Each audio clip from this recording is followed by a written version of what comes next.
Welcome everyone. Welcome to the second tasting of the Campania box. We're tasting this guy, this little purple label with a big creepy eye on the label. 2022 Casa Setaro Terramatta Aglianico Campania IGT is what we're tasting today. Just a few announcements. Kate's Club closes tomorrow. So that's all the Riesling Box 2.0 from last month, plus the second number 5 through 8 of Boch Box also on there, and a few other cool Rieslings that I found, and not so Rieslings actually. There's a delicious Pinot Noir, German Pinot Noir rosé that's on there as well. So if you have not purchased any wines on Case Club but would like to, now your chance. Get your orders in now so we can get that all squared away. But yeah, so Case Club closes at noon tomorrow.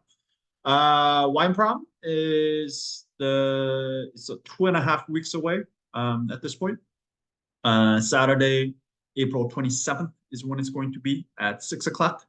So pencil your calendar if you have not.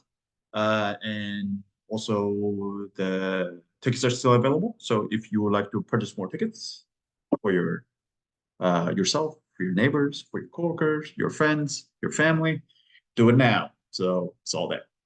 Besides that, I don't really have any other announcements. This month we have picked, or I have chosen, Capital Area Food Bank as the organization that we're donating 1% of our grocery revenue to. If you want to check out what they do, it is the biggest food bank in the area. And if you want to donate alongside 6 Foot Wine Club, the link is right there in the chat box as well. Any questions about Wine Prom, Case Club, or anything else before getting to the wine?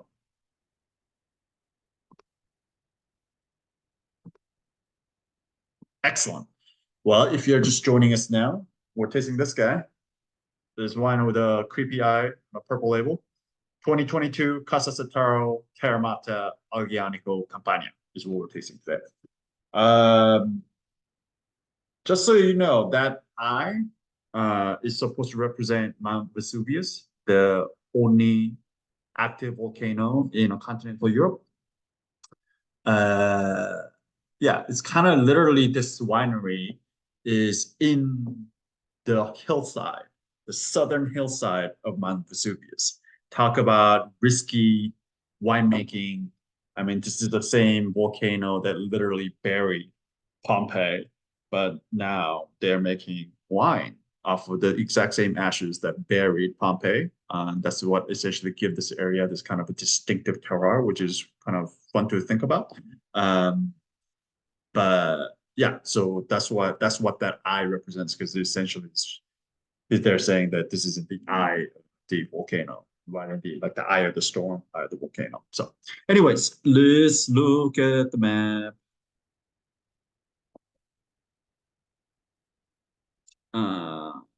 Sorry, give me 1 sec. What just happened? What just happened? All right. Here is the map of Italy, right? Campania is right here. This kind of a purplish color area down here is where we are. So just south of Rome, or not just south, but south of Rome, Naples is the main city of Campania. It covers a good size, good kind of an area. It's a pretty major, significant wine producing region. I believe it's the third biggest wine producer in all of Italy. So there's quite a bit of wine coming out of here. And this is where we're spending our entire month here in southern Italy. Wanted to actually show you this on Google Maps. So, I talked about Mount Vesuvius, this being in the eye of the Mount Vesuvius. I mean, this whole area, shoot, we can't really see that. right? You can. So this is basically the Mediterranean coast here. This is all south side, and Naples is up here, and then Pompeii running to the south of it. So this is, and then this is Mount Vesuvius. This is an actual active volcano. You see the top here. This is kind of what it looks like. You see the coastline. So all this is, from what I've just read today, it is the densest active volcano region, densest, most densely populated active volcano region in the world. There's, according to this one article I was reading, there's about 600,000 people that live right in the vicinity of Mount Vesuvius at any point if this were to erupt. Basically, 500,000 people, just over 500,000 people could be affected. Which I found it fascinating that, you know, they already have this history of this ancient Roman city of Pompeii just being buried by this mountain, yet this civilization or the all these cities and life has sprung up around it, and there's just very a lot of people that live in that vicinity. But if you look at where it is on Google Map, so here's Naples, right? And then Mount Vesuvius is this area right here. Pompeii's right down here in the southern part of Mount Vesuvius. So we're talking about pretty sizable volcanic area. And right in the middle of it is a national park. There's this whole area is a Mount Vesuvius, a national park. And this particular winery is smack dab. Well, the winery itself is not in it, but the vineyard where they source the grapes for this thing is smack dab inside the actual Mount Vesuvius National Park. The park is a UNESCO Biosphere Reserve since 1995. So there's no chemical farming, none of that allowed here. So that's part of the reason why he has chosen this vineyard inside, even though it being a very somewhat dangerous and not an easy place to work. Obviously, those hillsides, all of that. I mentioned it's the most densely populated when the shadow of the same volcano that buried Pompeii in 79 AD. The same ash and volcanic soil is exactly what gives this area the distinctive terroir of the wine. Back in Roman times, Vesuvius, this area, the wine was very well known. There's a wine called Lacryma Christi. You may, if you are interested, you can. It's a white wine that comes from Mount Vesuvius. It literally means the tears of Christ on the Vesuvius. But there was a very well-known wine from this region. Pompeii, there's definitely evidence of people drinking wines from Vesuvius in Pompeii in the Roman times. So very well-known, viticulturally, historically, very important and rich place.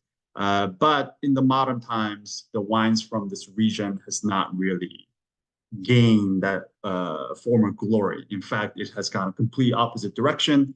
And instead of making those kind of notable famed wines of distinctive terroir and quality, they have kind of gone conventional mass winemaking to kind of appease the tourists, the massive tourists that come through this area. Because in Naples there, right across from Mount Vesuvius in Naples is a Capri, the island of Capri. So this whole Campanian coast and Amalfi Coast is right there, as we talked about last week. So this is a very touristy area, and because of that, to meet that demand of those tourist industry, the wines from Vesuvius has become very conventional. Interestingly, southern Italy's other notable active volcano, which is Mount Etna in eastern Sicily, obviously that developed into this kind of a thriving, nationally acclaimed wine scene particularly in the last over 15 years. They've always made great wine, but in the last 15 years, I feel like Sicily has really come up, and I still think it is a place where you can find really fantastic, great quality wines for reasonably priced wines. A lot of people, when I talk to wine people about like, what do you think the next Burgundy is going to be, right? Because Burgundy now was never Burgundy like, 50 years ago. Burgundy 50 years ago, 40 even years ago, was just like a farmland. So very cheap. Nobody was drinking Burgundy, but it has become this incredible scene.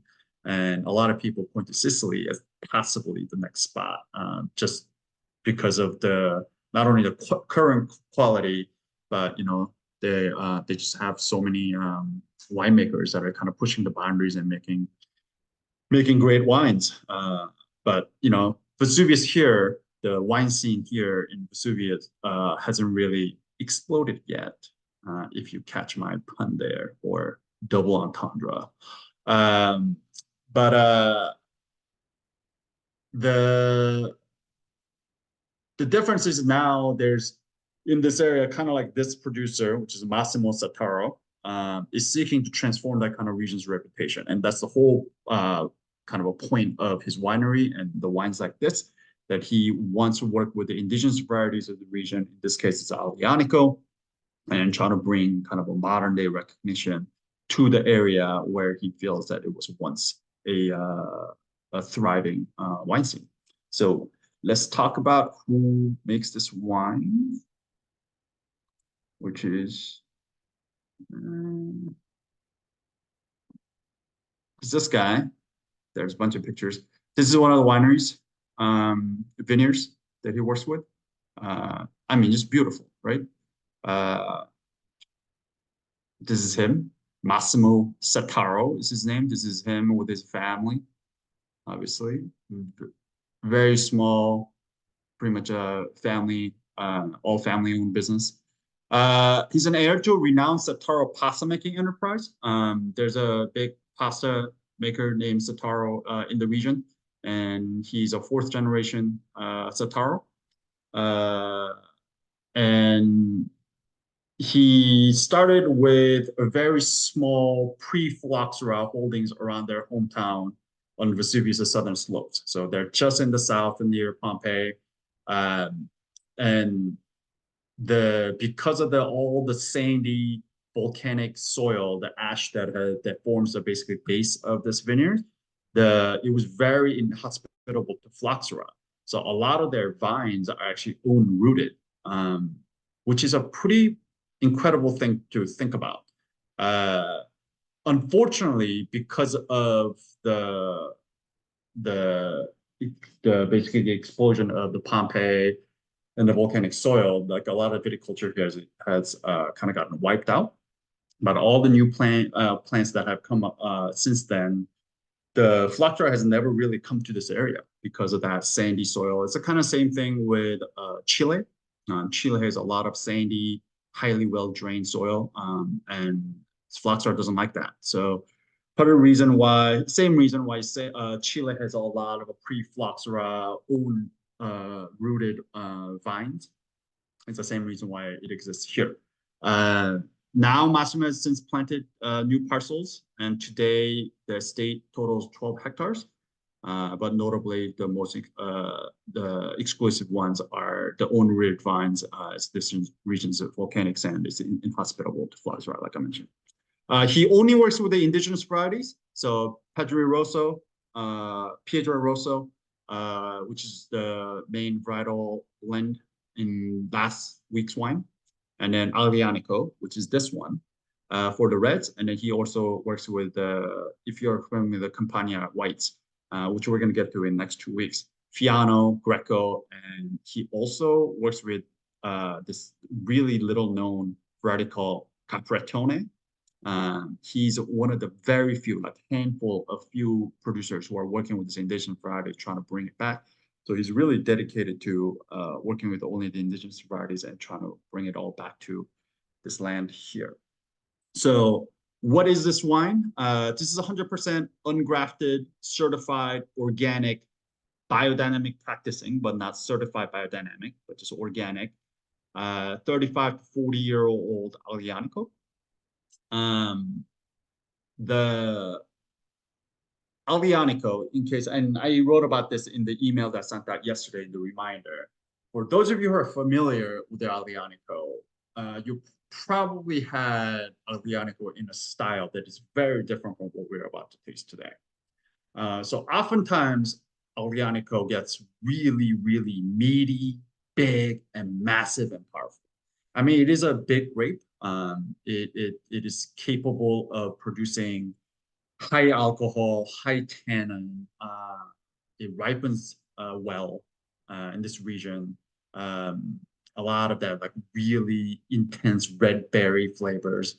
Uh, so much so that a lot of people have kind of coined Aglianico as, or Taurasi, which is the considered kind of the best region for Aglianico, as the Barolo of the southern Italy.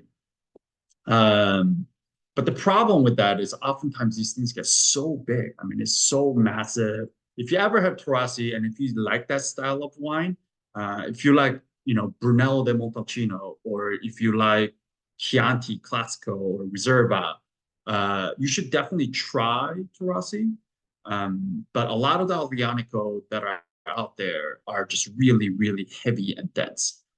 That's not to say it's not good, but it's just a very different style of wine. And I often find it to be a little too oak influenced. There's just a little too much makeup on it. But, that's just my opinion. Uh, by law, if you were to get a Taurasi, it has to be aged for 3 years, and at least one of that has to be in barrels. So there's definitely like a legal requirement for it to have oak on it. So if you're gonna put the name Taurasi on there, so I definitely recommend that you guys check it out and see what that wine is all about. Because it is delicious. I mean, it is delicious. It's a well-made wine. It's a famous wine. It ages beautifully over time. And it's honestly not that expensive. So if you're looking for something to pick up and then age for a very long time, Taurasi or other Aglianico-based appellations may be a good option to go. But in today's wines, I wanted to do something completely different. And the wines that you'll see today, stylistically, is much fresher, it's much younger, it's way turned down in tannin, alcohol, and extraction, and even ripeness. It's picked a little bit earlier, and it's a little bit different style. And last week I talked about how the coast of Campania, it really depends on where you go within Campania. The climate really changes. When you're along the coast, it's a Mediterranean, meaning it's really warm in the summer, it's dry, um, just blazing sun, a lot of UV rays, right? Like all the things that we think about Capri, Amalfi Coast, all the vacation spots, right? Like the beaches, hot sun, hot weather. But as you go inland, it becomes more, there are mountains, there are more hills, there's more elevation gain that happens there.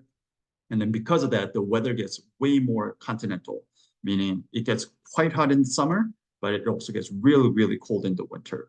It gets a ton of snow. There are actually ski resorts in Campania as well. So you kind of see that everything from the coastal Mediterranean all the way up to kind of an alpine, high altitude mountain line that happens within Campania. And that's kind of what makes Campania really fun in terms of wine styles, because you see that across the board. And Aglianico tends to come from more inland rather than the coastal area. Obviously, this comes from the coastal area, much warmer area. And I think that has a lot to do with it. It's also a stylistic choice. Because the truth is, and I used to say this talk about this with my wine buddies quite a bit, which is like, I never understood Taurasi, right? Because like in a place like Campania, particularly along the coast, where it's so warm and sunny, and food is so much focused on seafood and fresh, light seafood. Like, why the hell would you want to drink something like Taurasi, which is big and heavy and extracted and tannic and powerful? Uh, so obviously, but that goes into the mountains where it gets a ton of snow in the winter.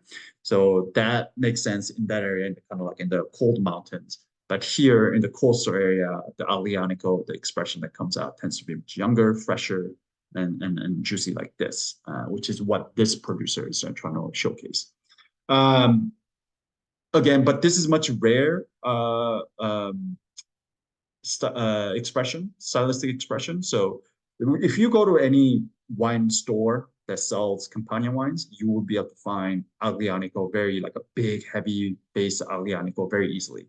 Finding this style is much harder. So that's why I wanted to showcase this, because in case you want to go check something else out, or a bigger style of Aglianico, you can find that easily. So Taurasi, like I said, is probably like the textbook most famous region or appellation for Aglianico. So check out, look for Taurasi. Next time you're in the store, ask them for Taurasi, and they should point you to probably numerous selections or numerous options. So yeah, this is 100% ungrafted, certified organic, but biodynamic practicing Aglianico. It's all destemmed and cold soaked for 72 hours. So, this is part of why I like to go over technical information. And hopefully for some of you, this is all starting to connect a little bit, is that just looking at the technical aspect of it, you can kind of glean into what the winemaker is trying to do. So for example, like cold soak for 24 hours, 72 hours and destem. That is all to kind of preserve that really fresh, kind of a fragile, delicate kind of aromas and keep it in the wine. Otherwise, you wouldn't necessarily cold soak. You just go straight into fermentation. Destem, you're trying to, why he would destem it is to keep it really purely about the fruit. So he's trying to make it something really fresh, aromatic, and fruit forward. It's basically essentially what you can glean from that by looking at is destemmed and cold soaked for 72 hours. Temperature control, again, preservation of that delicate aromas. And then temperature control fermentation for 8 days.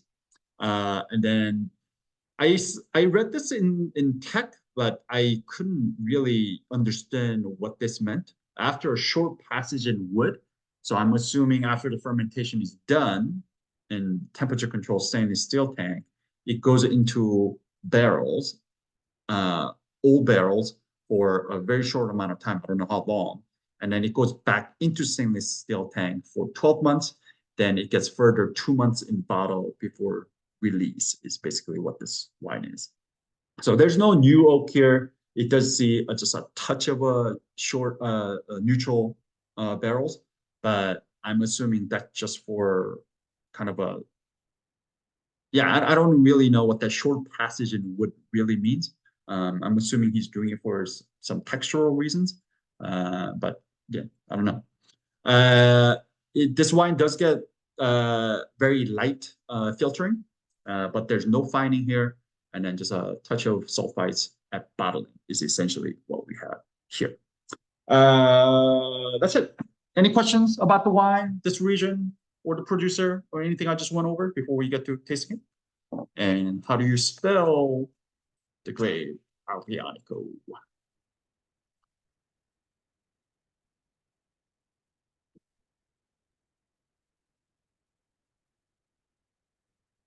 Cool. Well, in that case, let's taste the wine. Wants to take the appearance?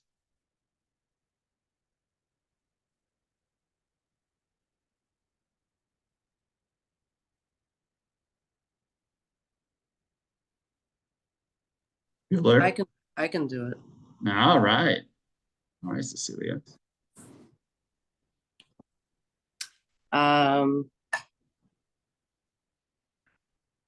It's pretty clear. Yeah, this one's clear. I'll say this is clear too. Intensity?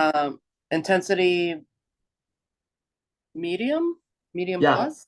Yeah, I'll call this about medium. Yeah, I can kind of see through it, but it's not super clear. Yeah, I'll call this about medium.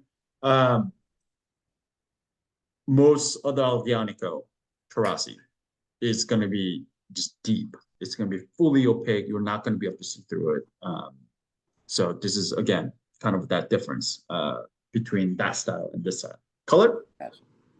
I would say this is ruby. Yep, ruby. Any other? No bubble. Well, actually, when I opened it and poured it, I saw a little bit of effervescence, but it's all gone now. Yep. Okay. Little dissolve. Okay. Okay. Yeah, and I think there's a little bit of it's not filtered, I think. So It does see a lot of filtering, but it's not fine. So like it shouldn't be like super stark, right? But it's for the most part, this is pretty clear. mhm. Yeah. All right, you get to pick the next person for the notes. Well, hopefully someone volunteers. Any volunteers?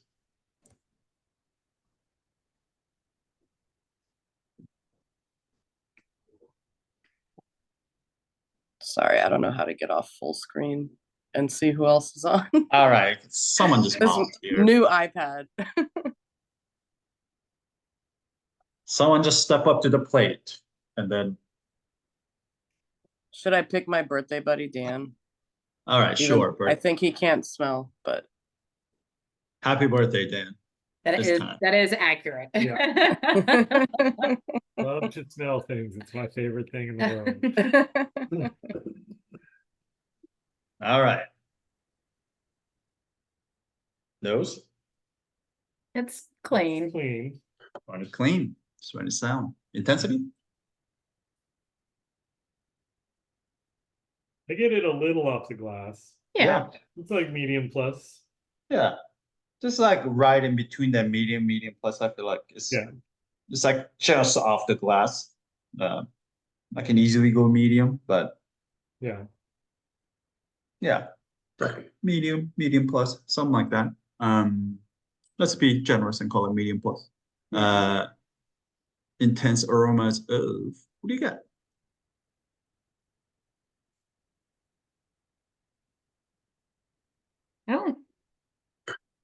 I don't think I get too much floral. I mean, I don't know, what is that? Birthday boy? What do you think? I don't know. I don't know if flowers smell. I mean, I would guess violet because for all these reds we say violet, but I don't actually know what. Yeah, I mean, it's not like a super floral line, but you can definitely convince me here. There's some sort of like a rose petal. Like to me, this is like a red flower kind of a thing going on here. Aglianico in general for me, it's just like there's so much just red running all the way through. Like red flower, red fruit, just red.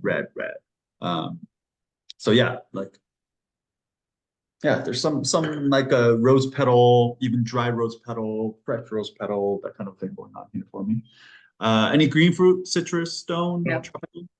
No stone, no tropical. Yep. Any red fruit? Yeah. Yeah.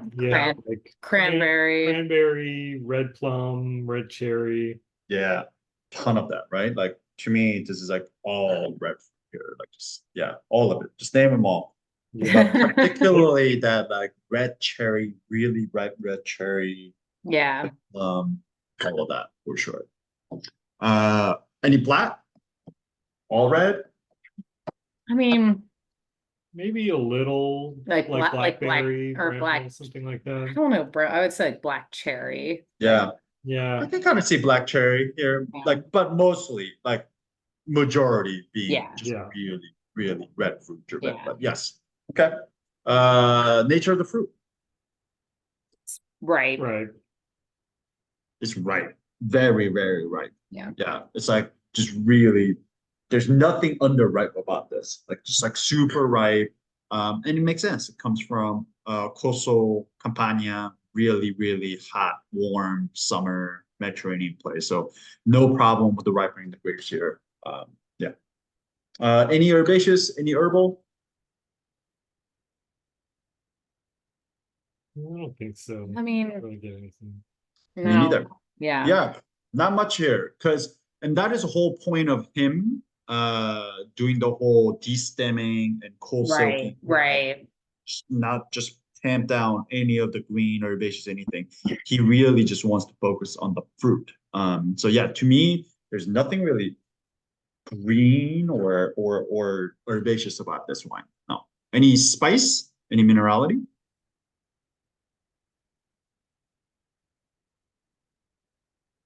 No, I mean, I don't know. I feel like I could get like a super light hint of like a baking spice or like a white pepper or something, but Yeah. it's pretty faint. Yeah. I get a little bit of like that. Yeah, you can convince me there's a little bit of like pepper turned to pepper. I do get a little bit of this licorice thing. Mm. There's something like dark and like it's that soil, it's that volcanic soil here, but like I get something like just really like almost tar. I don't want to call it tar because it's not tar, but like there's something just like a dark soil kind of a thing going Yeah. on here for me. Well, Nils just put in the chat, does anybody smell dirt? Which Yeah, it's dirt. Yeah, there's some sort of like a dirt. It's not all clean fruit. There's definitely some like a dusty, dirty, black dirt, kind of a volcanic ash, kind of a smoky kind of a thing going on here. Secondary, tertiary? Not really. Yeah. No, this is too young. Yours is 2022. Okay. 2022. I mean, yeah, we're talking about this all here, really. This is still very primary fruit driven, young, fresh. This is red fruit right here. Cool. Excellent. You get to pick the next person for the poll. Let's see who else is on. Liz, Congresswoman, you wanna take? Oh, I will. I was not listening to all of your smell notes, so sorry about that. That'll I make did it hear the more dirt thing. fun. All right, let me just refill my glass.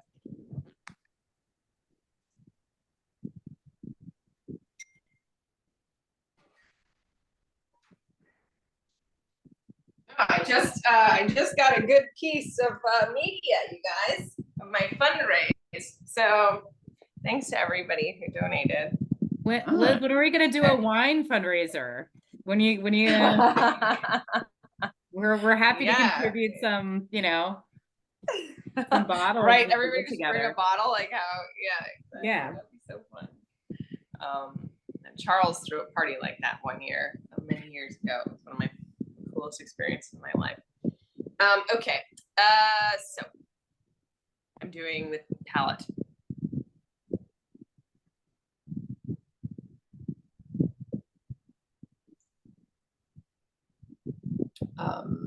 This wine is dry. one is dry for sure.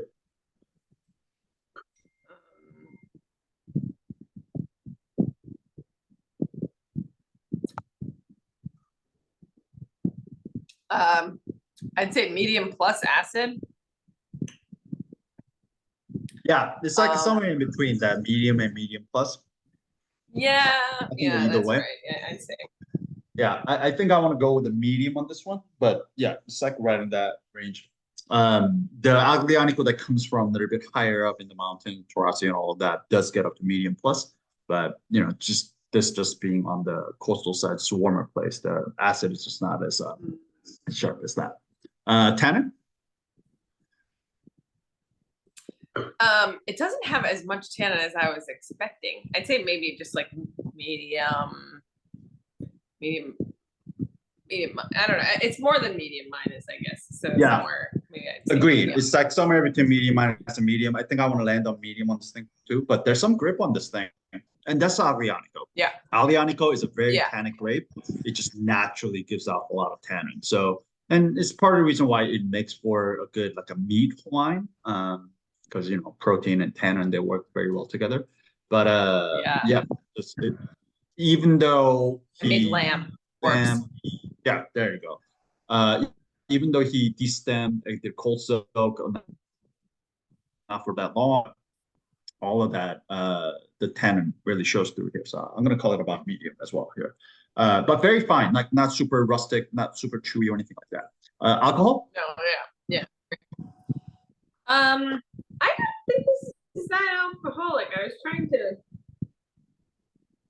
sneak a look at the percentage, but the bottle isn't facing the right way. So I'd say maybe 12 and a half or something like that. I don't know. Yeah. To me, this drink's like 13.5 maybe. A little 13. bit hotter. Okay. Yeah, a little bit Okay, higher. I mean, I 13, get a little.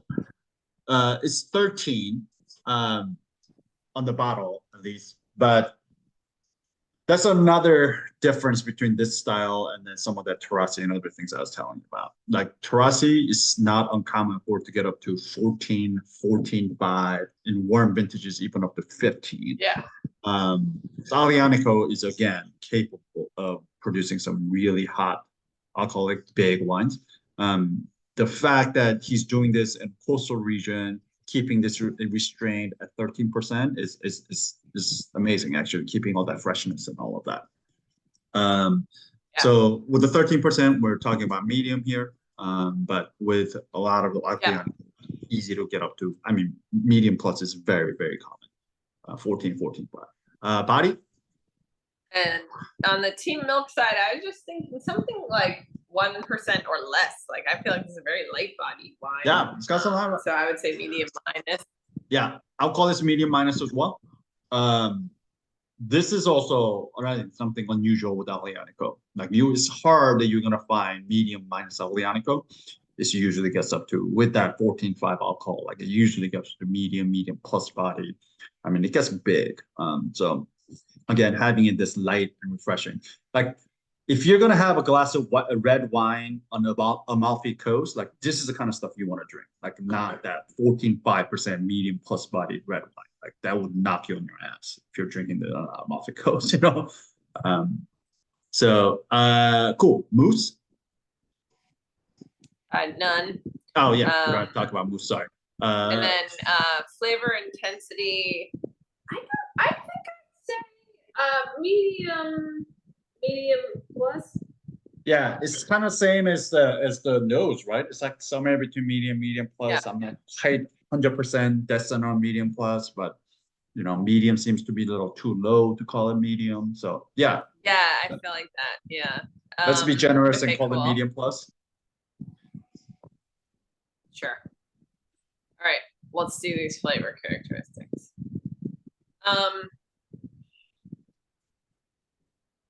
Do you confirm everything that Dan and Julia have called out? Anything else? Everything that they said. Pretty easy.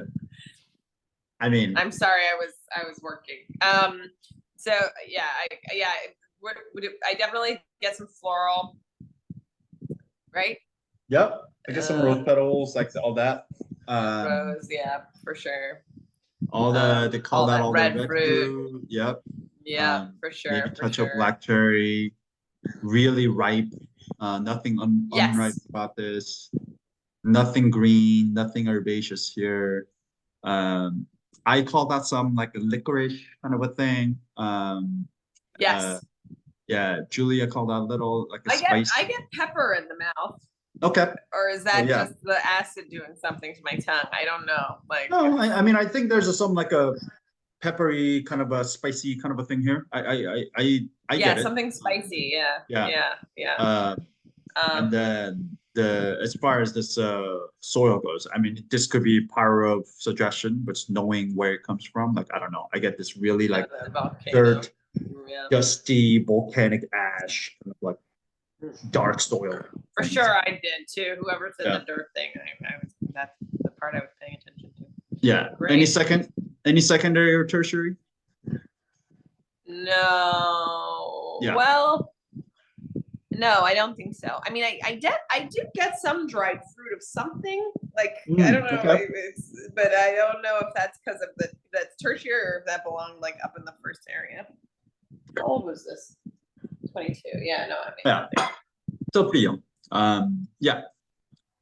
To me, this is very much primary, fresh, just youthful kind of a thing. The finish. How long do the flavors stick around? You know, I'd say medium plus. Again, like I think it's on the more than medium, but less than medium plus. It definitely is in my mouth still. And for that, I do think it goes really well with these meats. Yeah. Yeah, I'll call this at least medium, bordering on medium plus again. But again, being generous, let's call it medium plus as well. All right, bring it home for us. How good is this wine and would you age it? Yeah, I mean, mostly good. good. So, and between good and very good. I guess we'll have to see how expensive it is before I say which one it is. Let's see. Yeah, no, I think somewhere between. Like, I think you could say this is Yeah. a pretty good one. Balance, we call it medium plus, or between medium plus, but when generous and call it medium plus on the nose and the palate. Complexity wise, I mean, it's all red, flower, all of that.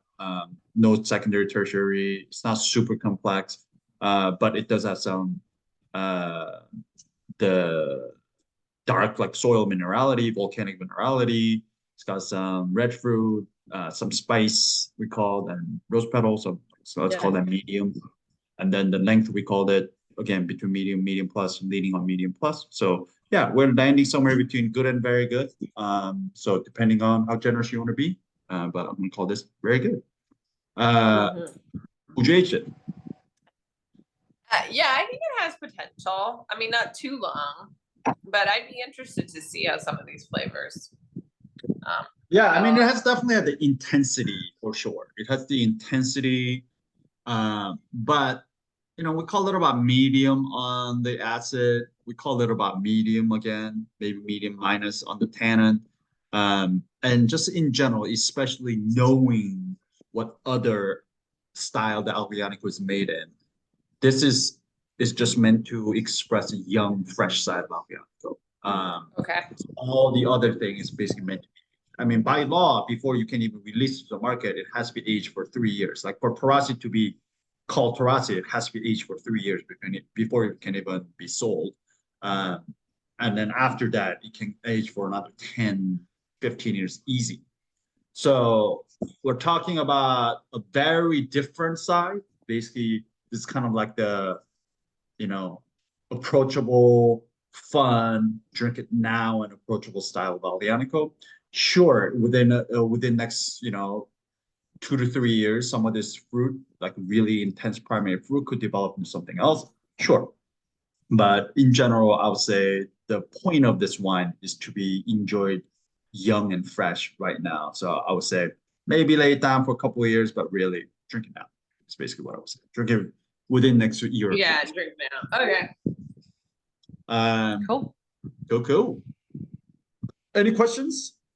Any disagreements? Okay. Just out of curiosity, how many of you guys have had Taurasi or other style of Aglianico? Heidi? Charles, Dave, okay. Okay. What do you guys like this one first and foremost? Did anybody not like this one? Okay. Now, question for Heidi, Dave, and Charles. Compared to the Aglianico that you know, having tried this style, what do you think? Like, I'm curious about your opinion of this one. Does it just seem like, I don't know, it's cute. It's not Aglianico, like, or does it seem like, oh wow, like this is a completely different side of Aglianico. I didn't realize it's possible. Because you know, Aglianico can get big, you know what I mean? It can get really beefy and meaty. I know Aglianico is like a really big red wine, kind of like the Napa Cab of Italian wine. It's not very delicate. It's a big punch you in the face Campania. Like that's how it's like a red sauce wine or a steak wine. Yeah. But does that make you not like this? Or No, I does like it a lot, but I'm appreciate- also, you know, I'm not wed to the concept of Aglianico like in a traditional sense. I think Italians might have different opinions about that culturally. Okay. Fair. But I like it. It's nice. I thought this was great. I mean, the first Aglianico I ever had had a lot of age on it, and it was like insane. It was, you know, roast meat, right? It was just so insanely savory that it tasted like a completely different grape. I didn't get, you know, they're just not that. This isn't savory, so it tasted completely different. But this stuff was fantastic. I drank this with a burger. We had it with duck. It it's fantastic. Yep, Uh, yep, Really easy to pair, which is nice. exactly. Okay. I like zippy linear wines. So, I mean, I like this. It's kind of irrelevant to me that it's Aglianico. It's interesting, but it's not relevant. I think the Aglianicos I've had have not been served like when they should have been served. So you get like, you know, hey, this wine would be great if it had age on it, and it doesn't. So here's a sort of heavy wine bordering on flabby with like insufficient acid to justify the fact that the stuff hasn't really come along yet. So I don't know. Never had a very favorable impression, but I've also never had old Aglianico. So there's, you know, that's just not the way to drink it, I guess. Yeah, fair. Okay. All right. How much do you think this is on a retail shelf? How much would you be happy paying for this on a retail shelf?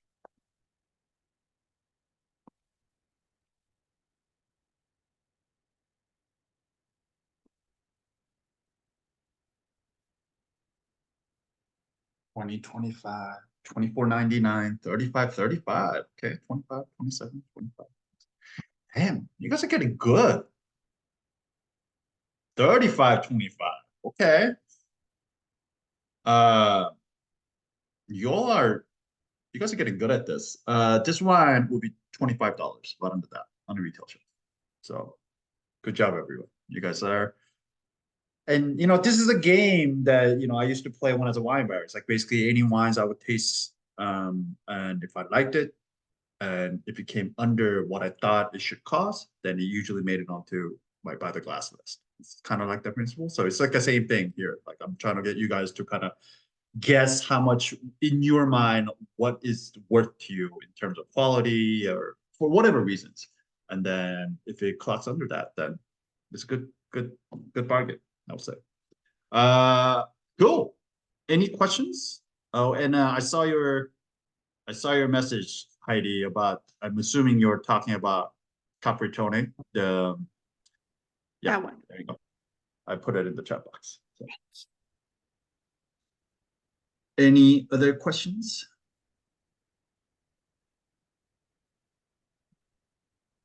Cool. Is there anybody else making wine like this out of Aglianico? I have not come across anyone else making Aglianico in this style. All the Aglianico that I've had is much more deep in the inland, much more that kind of big, beefy, big style. And by the way, that's just in general. There's also one kind of I'm forgetting the name of the DOCG, but there's one particular region that is on a more like western facing and up higher up.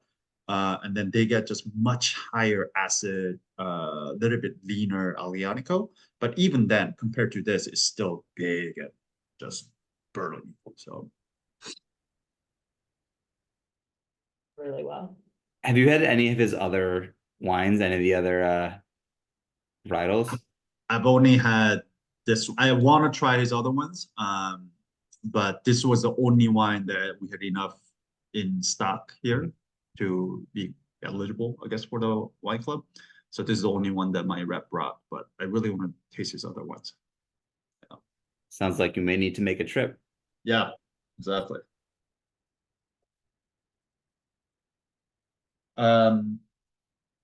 Any other questions? Just out of curiosity, how many of you guys are like familiar with the Campania wines? Like, do you guys usually drink Campania wines? Yeah. Yeah, I feel like Campania wines are like it flies under the radar. Like there's incredible wines coming out of there, but just kind of nobody really talks about it. I'm obsessed with Falangina. Falangina, or however you pronounce it. Yeah, Falangina has really come up in its prevalence or popularity. I didn't put one in there in the box because I feel like that's the one Campania It's wine. the one known one. Yeah, everybody will recognize and know. Like I feel like I see Falangina on Italian wine lists all the time these days. But Fiano, Greco, still nobody really knows, but delicious wines. Yeah, so cool. They used to sell a pretty nice Falangina at Costco. Yeah, Yeah, I don't think I've ever seen Falangina in Costco. I try never to go to Costco, so I haven't like explored that for a while, but Okay. it was super cheap and it was really zippy, like citrusy Yeah. and acidic. It was really nice. I loved it. Yeah, I like Falangina. I mean, honestly, if you are like a fish seafood person, like Campania whites are awesome. It's a good way to win.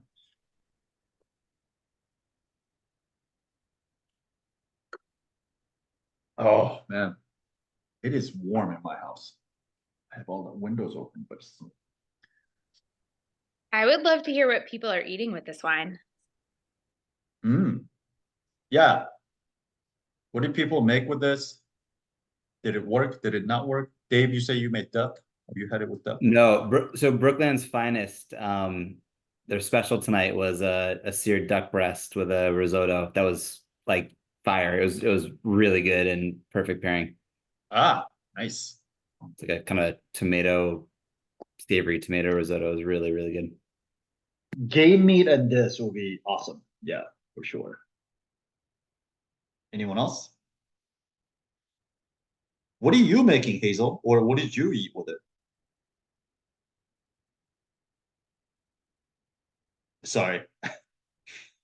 Sorry, obviously multitasking and plating the food that I made because I'm super behind schedule as usual tonight.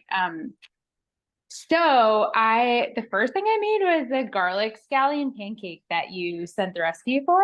Okay. And it actually like is a nice counterpart to this wine, like very weirdly in my mind. I think it's delicious. What did I say about Asian food and bright red poppy red wines? This shit works. It's so Tell good. me. And I didn't even do like a sauce with it, but there's something with this wine in particular about the like carby, crunchy, like sort of fried aspect that worked super well, but it was like not too heavy, which hearing the risotto paired well kind of makes sense to me in a way. Yeah. But then I have no idea how the rest of the food's gonna taste because I just got my CSA share yesterday and got like a ton of beautiful, beautiful vegetables. So I did like a sauteed what's it called, rainbow chard and some sauteed shiitake mushrooms with like soy type sauces just to sort of see how it goes, and we'll report back in about 3 minutes. Okay, sounds good. Tying soy and a red poppy bright red wines. It works. We I did. have to say I've really been American loving these Chinese. wines. Sorry, what? Sorry, 1% at a time. Yeah. Hazel, what were we saying? Sorry, let's finish what Hazel was saying. I was just saying that I've really been loving these wines. I'm biased because part of my family is from this region of Italy and I really know nothing about it, but I've really been enjoying these two so far. Excellent, excellent. Kyler? I was saying we did it straight up American Chinese, like generosaos, Taiwanese noodles with like the soy sauce. Very good. Yeah, it was quite tasty with that actually. So kind of like the I can remember that Beaujolais because I always need an excuse to just get the dirty, like just straight up take out Chinese. It's so good. So comfort food. So yeah. I mean, quite frankly, I feel like that style of Chinese food really should be called American food. Like that is the most American thing exactly. ever. Exactly. Yeah. But yes. Anyone else? Did anything not work? Like, did you try this with something that like did not work?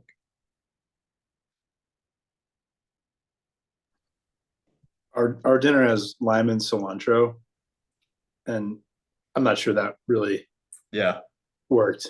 It's like a green chili chicken white bean stew with lime and stuff, and like the dinner was not based on the wine, put it that way. However, the dinner you put tater tots on top and it is delicious. So, but yeah, not for this. Yeah, that does sound good actually. Tater tots with a green chili, essentially. Yeah, I didn't have time today. I had to go. So I usually go grocery shopping on weekends, like on Sundays, and I'm like set for the week. But I had to go grocery shopping on Thursday, right after I got back from India, because I literally had nothing to eat in my house.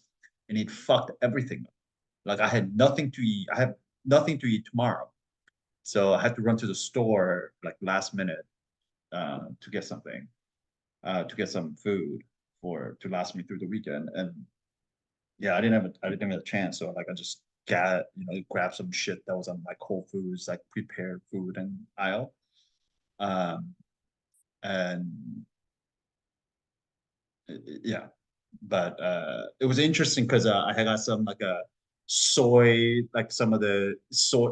They had like 3 different chicken wings. It was like a hot buffalo, soy, and then like sweet and sour kind of a thing. So I got 3 of those things, and then I was trying to see if we pair. And the soy-based Asian chicken wings were by far the better pairing choice with this. And the buffalo chicken and this did not work, let me tell you. So it was interesting to see that pairing clash right next to what worked. But yeah.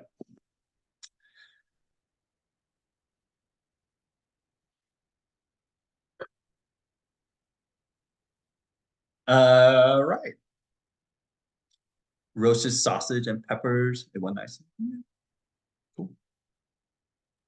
The roasted peppers, like how do I put this? It was less Polish and more like a la Italian roasted veggies. Okay. So like I had some tomatoes in there, which made it kind of saucy. It was good. Cool. Okay, I'm here to report back on the rest of the meal.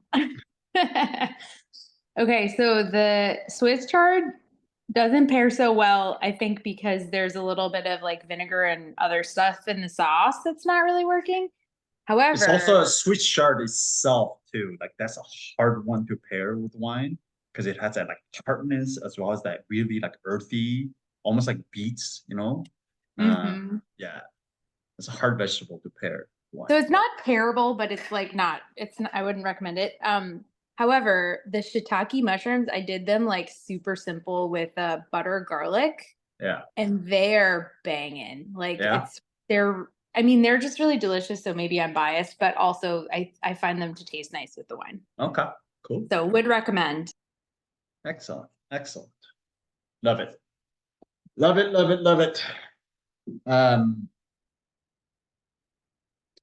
Yeah, I tasted a bunch of Lambrusco this week.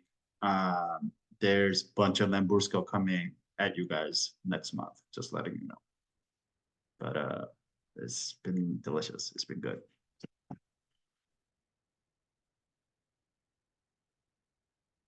We haven't even finished this month. We still got 2 more weeks of Campania left, but next month is going to be Emilia Romagna, just so you know. So to me, it's like the most delicious part of Italy. I mean, I know that's a crazy statement. It's a hot take, but it's like all the things that is what you think of as delicious Italy, right? Like all the cured meats, ham, the cheeses, Parmesan, balsamic vinegar, all of that. Like that all comes from Emilia Romagna. So Are you building like comparative references for us? What are you doing? What mastermind games are you playing? I'm just saying. It's in terms of pairing, since we're talking about food and pairing and all of that. Next month is going to be Fire. Yeah, it's going I'm to be. excited. I love Lambrusco. Yeah. And I have Lydia Bastianich's cookbook if anyone wants to borrow it. There it is. Because There that's it what is. I think I need to do next month. The Italian Bible. Yeah, in terms of cooking. Is Lambrusco in the box? Please say it's in the box. Wait, what? Is Lambrusco in the box? Next month, you mean? You may get like 3 Lambruscos next month. Yeah. I still have 3 bottles of the white Lambrusco you gave us years ago. Yeah. So we went to Bologna for like a short time on our honeymoon, and we looked at like tour books, and Rick Steves, who people may have heard of, says Bologna is like just an average Italian city, not worth visiting. Like it's just nothing special. And I could not disagree more. Like I was like, they have more food items than you could possibly eat in 3 days. Like you Yeah. could just go and only eat and do literally nothing else, and you wouldn't get there. And we went and we did kind of that actually, and it worked out pretty great. And the food was great, and the Lambrusco is great. And like you get Lambrusco where when you're sitting with like 6 pounds of charcuterie in front of you, and you're like, I need something kind of like that lifts this, and you're like, oh, Yeah. this works. So I'm excited about it, man. That's going to be fantastic. Excellent. Yeah, I've never been there. Quite frankly, I'm not super familiar. I wasn't super familiar with besides Lambrusco, wasn't familiar with anything else that was really being made there. So this was kind of an excuse for me to kind of delve, geek into it a little bit more. But yeah, it's been fun, and I didn't realize, and I still need to do more research. But like, apparently there's this like huge rivalry between Emilia and Romagna. Like people from Romagna, they don't say like people from either town, they don't say I'm from Emilia Romagna. They say I'm from Romagna, I'm from Emilia. It's like a, Trentino and Alto Adige kind of that like divide, but at least that makes sense because like, one part was Austria at one point, like it was a German, like a Germanic, and then the other part was Italian. But Emilia Romagna, it's always been Italy. So like I don't really understand why there's that divide, but I don't know. Apparently there's a rivalry. I think it's like putting Missouri in the South. Like half the country thinks that sounds right, and then Missouri's like, no. Yeah, no. But bringing back to Campania, actually, has anybody been to Campania? Has anybody been to Naples or Capri, Amalfi Coast, any of these places? I've been to Pompeii and Naples. Okay. How was it? How is it? It was brief. It was a brief Rome day and Pompeii thing, but it was beautiful. I mean, Pompeii was really cool. Yeah, Probably one of the coolest places I've been. I went to Pompeii when I was in in elementary. It was like the first international trip my family has ever taken, where we went to like Europe, and then we went to Pompeii, and then I remember seeing this room where they had depiction of all the Roman orgies and then like Oh, the brothel. Yeah, the brothel. And then just as a 5th grade boy, I was like, oh my God, this is the greatest thing ever. Yeah. I just remember thinking that. But yeah, I've never been there as an adult. So, but our minds were blown just walking through something that old. Yeah. Just walking through it. Yeah. And then we had pizza in Naples, but yeah. It was a quick trip from Rome. So it was fun. We liked it. And as a 40, I don't know, 2-year-old man at that time, I also really enjoyed the scenes on the wall. Yeah. Yeah. That doesn't go away. Okay. So it's not because see? You're like, oh, they like orgies. That's funny. Haha. However, as an adult, you're like, wait, but the beds are like stone. Oh my God. As a 40-something, you're like, oh my God. I don't know. That hurts. Yeah, it was my back. Poor back and poor knees. I will say that I had the similar sort of reflection that you expressed at the beginning of the call, Un, where I was like, okay, so this place exploded and everybody died, and there are still people living here. That's interesting. Like, interesting. Right. But no, I mean, the broader region is amazing. We spent time in Sorrento and Amalfi, and it is just like among the most gorgeous places I think I've ever been. Okay. It had probably something to do with the weather when we were there, because it was just beautiful every day and like crystal blue sea. But highly recommend, and especially if anyone's planning to go, there's this walking trail called the Path of the Gods, and it's just so beautiful. You just get an amazing view the whole time, and you can stop along the way at little places and have a glass of wine or a little limoncello, because that's what they're known for there as well. But gorgeous. Highly recommend. Put it on your list. Okay. Yeah, I need to go to Italy more. Yeah, after going to Friuli and Venice last year, I was like, why haven't I come to Italy for wine trips? Like I've always gone to really, I've been to France, I've been to Portugal, I've been to Spain for wine, but I've never gone to Italy for wine. And I was like, why haven't I come to Italy for wine? Don't they just I mean, have trips that you can go on? Like, you know, like when you're in the wine industry, there are trips you can get on for pretty, like free or pretty cheap, right? Like, how come you're not going places all the it's time? not, no, it's not like so wine industry, like importer trips and all of that, like you have to get invited to that. And I've been on some of those trips, but and I've been on been to France because of that. But I don't know, just never to Italy. I've never been invited to Italian trip. Why don't you start importing something? It's probably because I never worked in an Italian restaurant. I've always worked in a French restaurant, so that makes sense. Yeah. Start importing something for us. Yeah, right. And you'll be the only importer in the East Coast, and they'll be like, "Well, we have to bring this loser out here because, you know, supply chain, synergies and stuff." Ask Natty Wine if you can go on one of their trips. Yeah, it's true. You work I with mean, them? one of them lives there. Yeah, Alex lives there.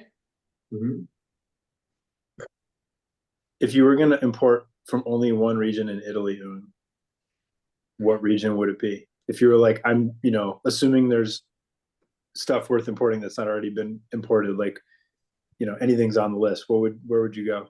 Well, see, this is a lot question between, am I bringing stuff that I like, or am I bringing stuff that I think makes sense in the marketplace? Like, no, not the second one. Okay, just what I would like to bring in. Yeah, because what should make sense in the marketplace is stuff that's good. So just tell us about that. Sicily is definitely up there. Like I would love to explore more Sicily. I mean, Sicily is incredible. I mean, after my last visit, I was fascinated, but I think Friuli is still an unbelievably untapped region. Like most people just don't know. And I think there's huge potential there. And yeah, I just think the wines over there are fascinating. After that, honestly, it would probably be around here, like Campania, like in southern. If I had to go to southern Italy besides Sicily, it would probably be Campania. Yeah. And then I do have it's just because I literally have zero knowledge of Sardinia. I don't know what happens in Sardinia. Like, I've had maybe one Sardinian wine in my entire life, maybe two, but yeah.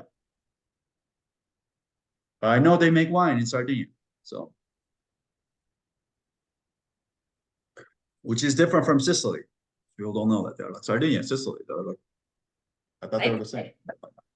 We thought Sardinia was great. It was a beautiful place. Had a fun time there. Food was not great. No? No. You could hear Mishmish. She said no. Yeah. It was we were disappointed with the food there. We were there in a similar time frame. We did like 3 short trips. One was to Sardinia, one was to like the Sorrento region, and then one was to Rome. And in that time frame, like we ate some amazing food. None of it was in Sardinia. Is it like a stylistically changed completely, or is it just like a poor execution of the same style of food from Sorrento or La Campania? No, I think the style of the food is just totally different. There's a lot of, and this also speaks to like our preference, or maybe my preference, but there's a lot of like grilled meat and like sort of fatty lamb. They do a lot of lamb there. And so it was like a big lamb festival, and they had like grilled lamb everywhere, and it just wasn't, and Jesse likes lamb. I like lamb too. I didn't eat it at the time, but it just wasn't, there wasn't anything like interesting about it. Yeah, it was very plain. And it's like, I don't know, the influence, like the Phoenician influence is really significant there. And it's just different, right? Like that's what I was going to say. I mean, controlled it for a long time. I don't know. It's just culturally a little different. Yeah, like Phoenicians, Greeks got there before they landed on basically here in Campania. So there's probably a shit ton of like that influence there. Probably a lot of lamb because of that. Yeah. Yeah, and I think a lot of the islands were also influenced heavily by just the the Muslim invasion of North Africa, there was also a lot of control of those islands. Mm. Right? Like, there was the whole thing with Malta and the Crusades. Yeah. Like the Amalfi was Italian piracy against the Arab, like Muslim North Africans, and there was just like a weird. It was just a totally different culture there, I think, in Sardinia. Do people look different in Sardinia? Like, do they feel No. like a different ethnicity or? Not now. Okay. But yeah, there's a little bit of actually similar food to Tunisia, right? In Sardinia, there's like some batarg and stuff like that, a little bit more of that. But Not as much. but Interesting. I wouldn't write home with either the wine or the food from Sardinia. But that we it's had. naturally very beautiful, and if you like rock climbing, Great rock there's climbing. great climbing. Okay. And beautiful beaches. Okay. And boating. Yeah, great boats. Great boats. Yeah, just I just know nothing about it in terms of wine or food or anything there. So I really know nothing about it really much at all. So yeah, there you go. Those would be kind of my picks. I mean, obviously Piedmont, but like Piedmont, there's so many people want Piedmont already. Like, who's gonna pick it for you? It's already been. It's a luxury market up there, so. Yeah, exactly. It's already been heavily picked. Let's put it that way.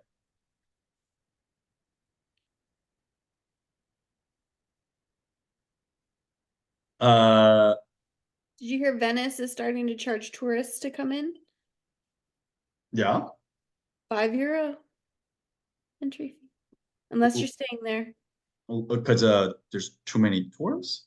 There's a lot of tourists in the city sinking, so they need to like.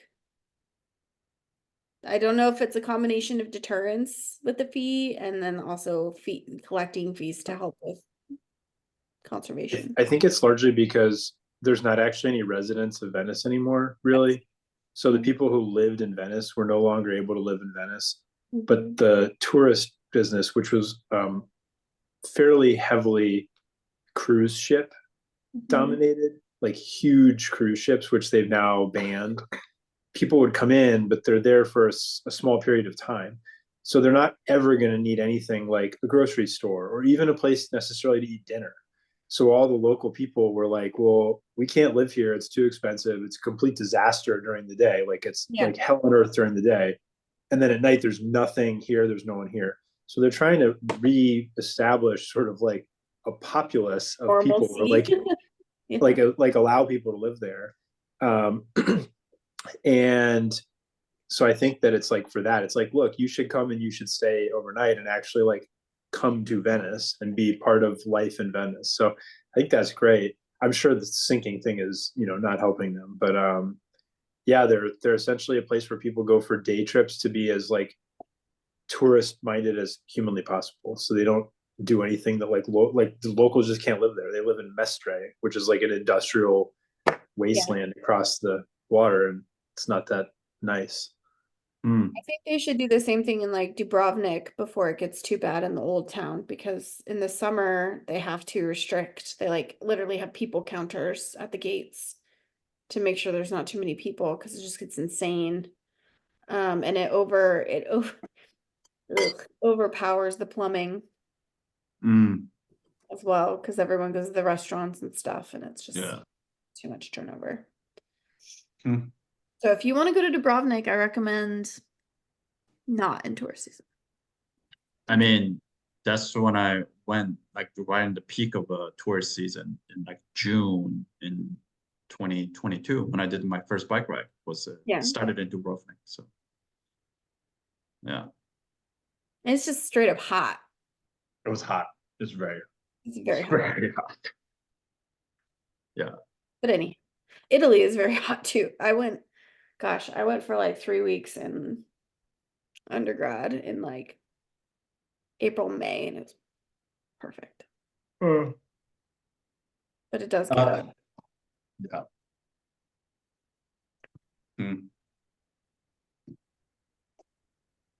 Yeah. Now, Charles, you got me thinking. Like, I'm like, what's the, You know, like I would love to like go more into like southern Italy, just because nobody really goes into southern Italy. Everybody's all up in the northern Italy, or at most like Tuscany, Chianti, like that's it, right? But like anything south, besides obviously Sicily and Campania, but even Campania is like just way underrated, and just nobody really goes there. Or as far as I mean, you didn't say Puglia, but like Puglia is, you know, like they've got some stuff going on too.